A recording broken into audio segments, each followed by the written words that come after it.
গুরুদেব, আমার মনে একটা প্রশ্ন অনেক দিন ধরে ঘুরছে। আমি অনেক কিছু করতে চাই, ঈশ্বরের পথে এগোতে চাই, মানুষের উপকার করতে চাই, সাধনা করতে চাই। ইচ্ছাও আছে, সাহসও আছে, কিন্তু শরীর যেন সাথ দেয় না। একদিন অসুস্থ হই, একদিন দুর্বল লাগে। তখন মনে হয় আমার সাধনা থেমে যাচ্ছে। গুরুদেব, এমন অবস্থায় আমি কি করব? মা, এই প্রশ্নটি নতুন নয়। প্রত্যেক সাধকের জীবনে এমন এক সময় আসে যখন মন চায় এগোতে, কিন্তু শরীর বাধা দেয়। গীতায় অর্জুনও এমন এক অবস্থায় পড়েছিল। তার হাতে ছিল ধনুক, কিন্তু মনে ছিল ভয়, শরীর ছিল ক্লান্ত।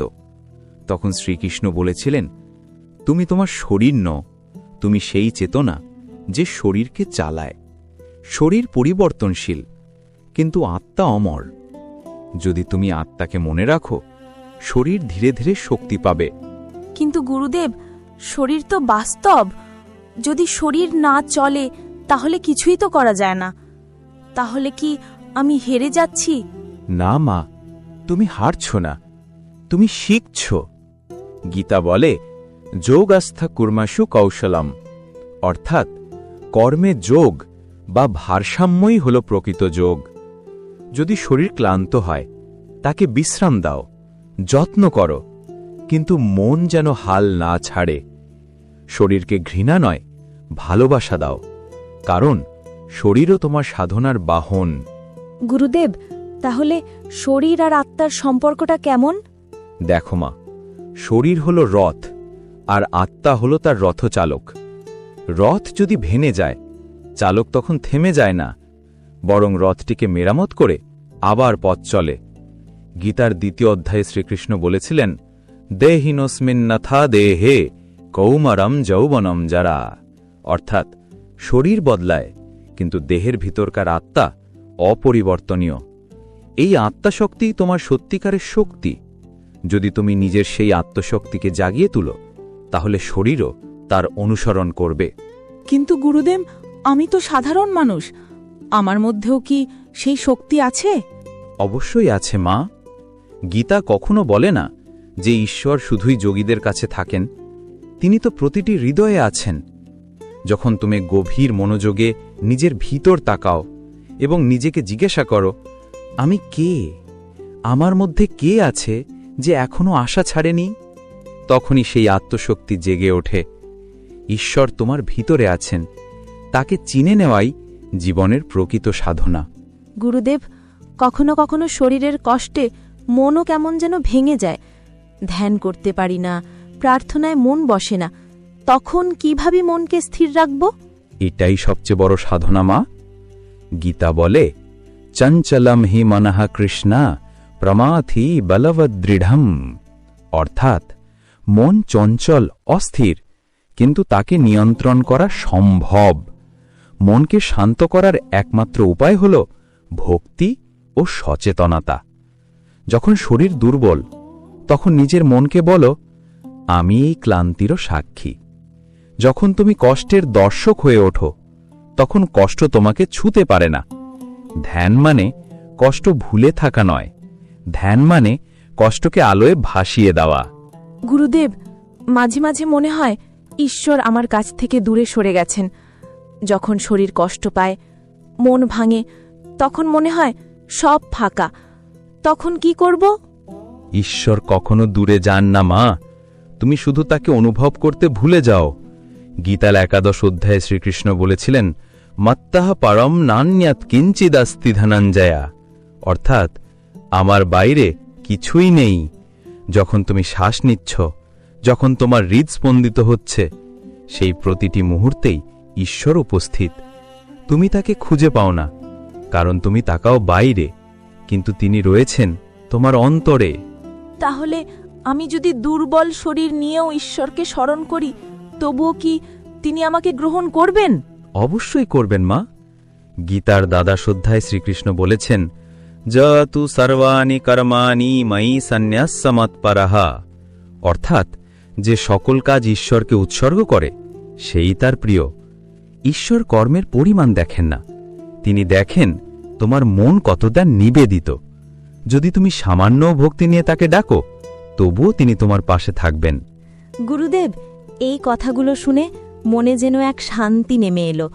কিন্তু বলুন তো, কিভাবে প্রতিদিন নিজের ভেতরের এই শক্তিটাকে জাগিয়ে রাখব? খুব সহজ মা, 3টি উপায় মনে রেখো। 1. ধ্যান। প্রতিদিন সকালে কিছুক্ষণ চুপচাপ বসে নিজের নিঃশ্বাস শোনো। সেই নিঃশ্বাসেই ঈশ্বরের উপস্থিতি অনুভব করো। 2. সেবা। যতদিন শরীর চলে ততদিন অন্যের উপকার করো। সামান্য হাসি, সামান্য সাহায্য ঈশ্বরের উপাসনা। 3. শ্রদ্ধা। নিজের ভিতরের ঈশ্বরকে বিশ্বাস করো। যে নিজের আত্মাকে শ্রদ্ধা করে তার শরীরও শক্তি পেতে শুরু করে। দেখো মা, সূর্য প্রতিদিন ওঠে আবার অস্ত যায়, কিন্তু তার আলো কখনো নষ্ট হয় না। তেমনি শরীর ক্লান্ত হতে পারে, কিন্তু তোমার অন্তরের আলো কখনো নিভে না। যতদিন তুমি তোমার ভেতরের সেই আলোক শক্তিকে চিনবে ততদিন তোমার শরীরও ধীরে ধীরে সেই আলোয় ভরে উঠবে। গুরুদেব, আজ মনে হচ্ছে আমার ভেতর কিছু যেন জেগে উঠছে। যে দুর্বলতা এতদিন আমাকে থামিয়ে রেখেছিল, আজ যেন সেটা ছোট মনে হচ্ছে। এই জাগরণটাই আসল সাধনা মা। শরীর ক্ষয় হবে, শক্তি কমবে, কিন্তু আত্মা কখনো ক্লান্ত হয় না। তুমি যতবার ভাববে আমি পারব, ঈশ্বর ততবার বলবেন আমি তোমার সঙ্গে আছি। তাই মনে রেখো, ইচ্ছা থাকলে পথ তৈরি হয়, সাহস থাকলে শরীর শক্তি পায়, আর ভক্তি থাকলে ঈশ্বর কখনো দূরে যান না। গুরুদেব, আপনি বলেছিলেন শরীরের সীমা মেনে চলতে হবে, কিন্তু মনটা মানতে চায় না। আমি দেখি ইচ্ছা জাগে বড় কিছু করতে, সেবা করতে, সাধনা করতে, কিন্তু শরীর যখন ক্লান্ত হয়ে যায় তখন নিজেকে ব্যর্থ মনে হয়। কেন এমন হয় গুরুদেব? ঈশ্বর যদি ইচ্ছা দেন তবে শক্তি কেন দেন না? এই প্রশ্নই তোমার জাগরণের দরজা খুলে দিচ্ছে। গীতা বলেছে, শরীরম অভিধানম তু কালধর্মহা, অর্থাৎ শরীর পরিবর্তনশীল, সীমিত, কিন্তু আত্মা চিরন্তন। যে ইচ্ছা তোমার মধ্যে জেগেছে তা শরীরের নয়, আত্মার। তাই শরীরের সীমা আছে, কিন্তু ইচ্ছার নয়। তুমি যখন বলো আমি পারছি না, আসলে শরীর পারছে না, কিন্তু তুমি তো শরীর নও, তুমি আত্মা। তাহলে কি আমি শরীরকে উপেক্ষা করে এগিয়ে যাব গুরুদেব? না, শরীরকে উপেক্ষা নয়, ভালোবাসতে শেখো। গীতা বলেছে, যোগাহ কর্মসু কৌশলম, অর্থাৎ কর্মে দক্ষতা তখনই আসে যখন যোগ থাকে। আর যোগ মানে ভারসাম্য। তুমি যদি শরীরকে অবহেলা করো তবে তা ভারসাম্য নয়।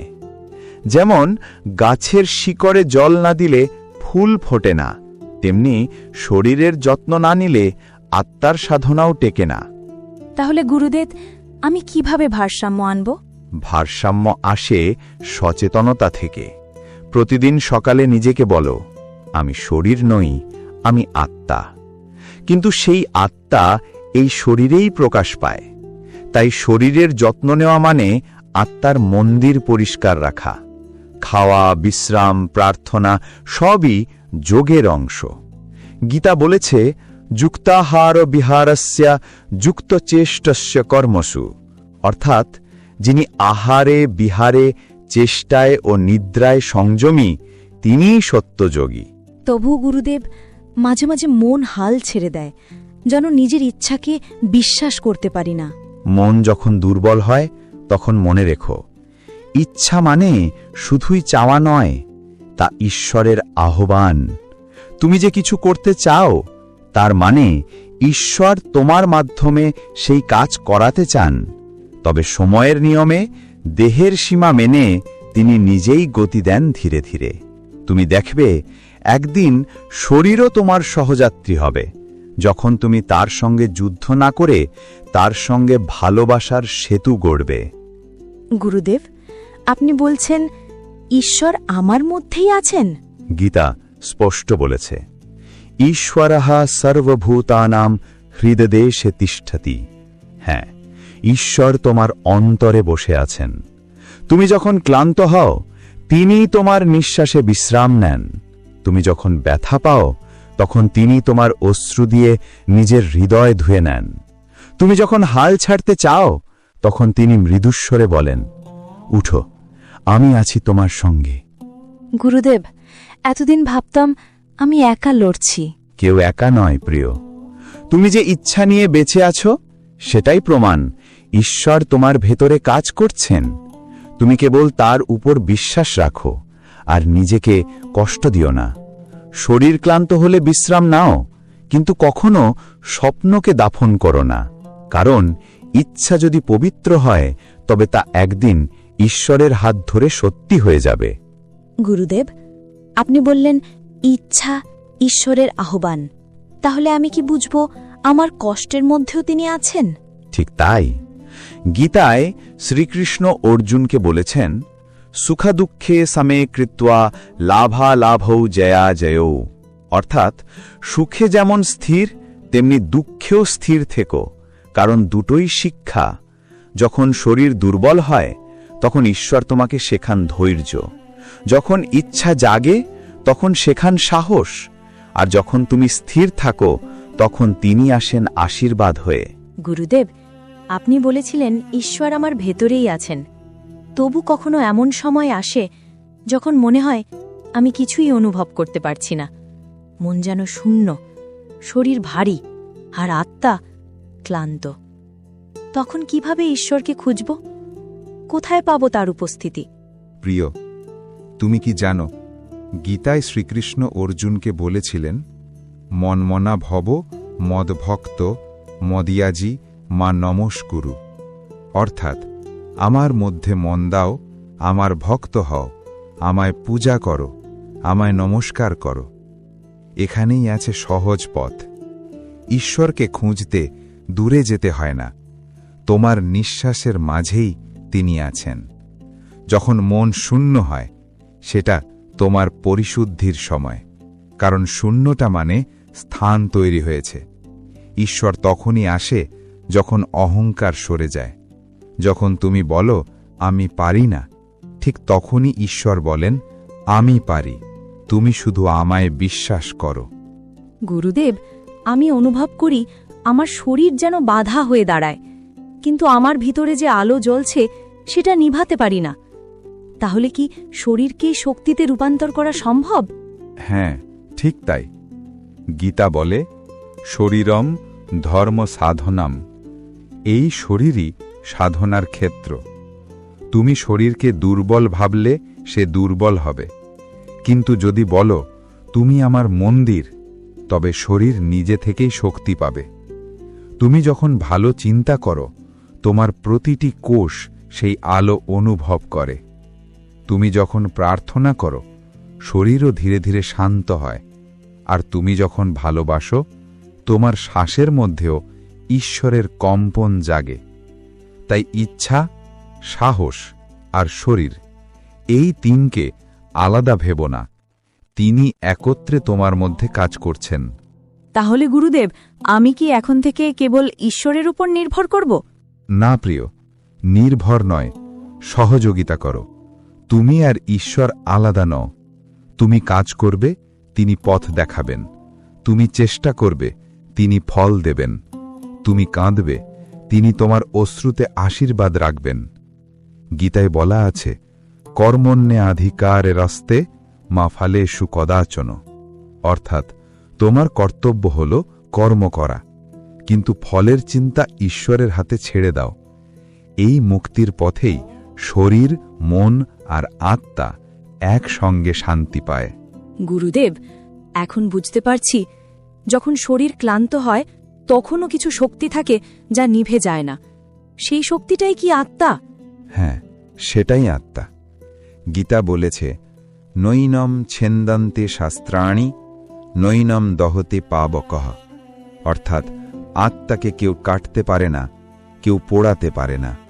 সে চিরন্তন, অবিনশ্বর, অক্ষয়। তুমি যখন শরীরের সীমায় এসে থেমে যাও, তখন আত্মা বলে, এখানেই শেষ নয়, আমি এখনও আছি। এবং সেই মুহূর্তেই ঈশ্বর তোমার হাত ধরে বলেন, চলো একটু বিশ্রাম নাও, তারপর আবার আলো ছড়াও। তাহলে গুরুদেব, জীবনের শেষ মুহূর্তেও যদি শরীর না সাথ দেয় তবু কি আত্মা কাজ চালিয়ে যায়? হ্যাঁ প্রিয়, শরীর থেমে যায়, কিন্তু আত্মা নয়। শরীর হল প্রদীপ, আর আত্মা হল সেই প্রদীপের আলো। প্রদীপ নিভে যায়, কিন্তু আলো চলে যায় অন্য স্থানে।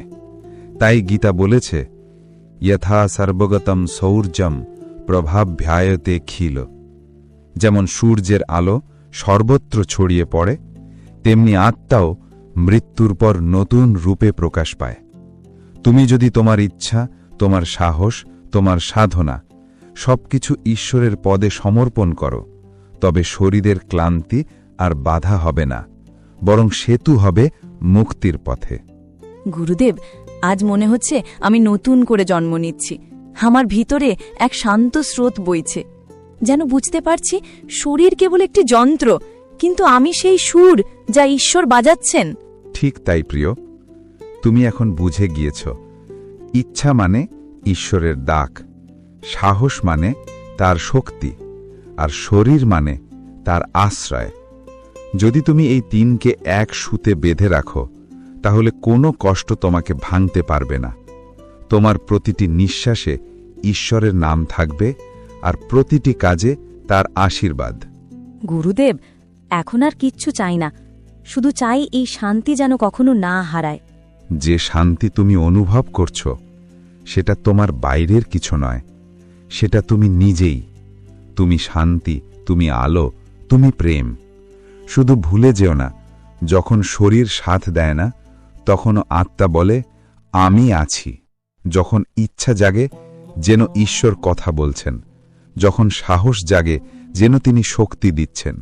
আর যখন শরীর থেমে যায়, তখন যেন তিনি তোমাকে বিশ্রাম দিচ্ছেন, যাতে আবার উঠে দাঁড়াতে পারো। এইভাবে গীতা শেখায়, জীবনের প্রতিটি মুহূর্তই এক একটি যোগ, এক একটি সাধনা।